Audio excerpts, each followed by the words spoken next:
We live in a crazy world filled with enemies. And everyone has to protect themselves. Then go away from those enemies. Isolate yourself.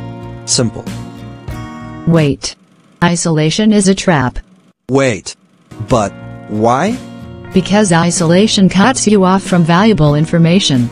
Making you an easy target, it leads you to more danger. It's like being on a deserted island with no Wi-Fi.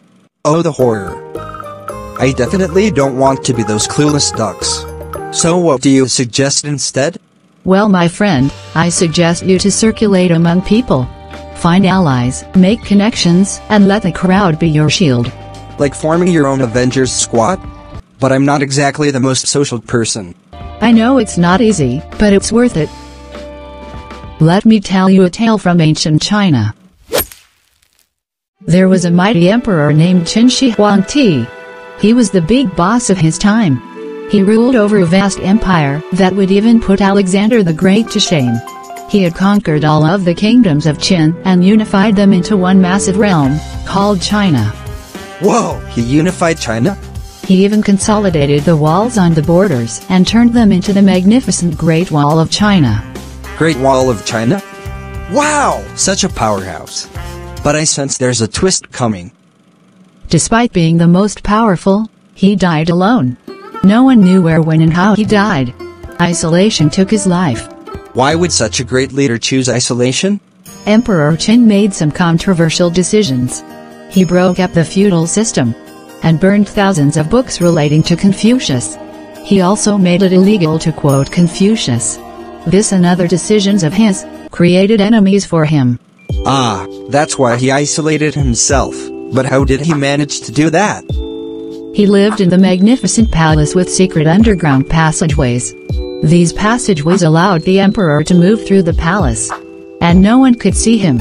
It's like a real-life game of hide-and-seek. I bet he even traveled with a secret disguise, like a celebrity avoiding the paparazzi. This emperor was so terrified of human contact that he went incognito when leaving the palace. But guess what? What? One day during a secret trip, he suddenly kicked the bucket.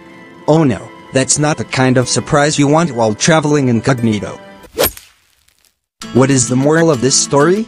Simple, don't go in isolation. Why so?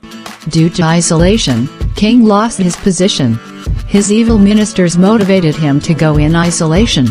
And when he went in isolation, ministers took all the decisions without his knowing.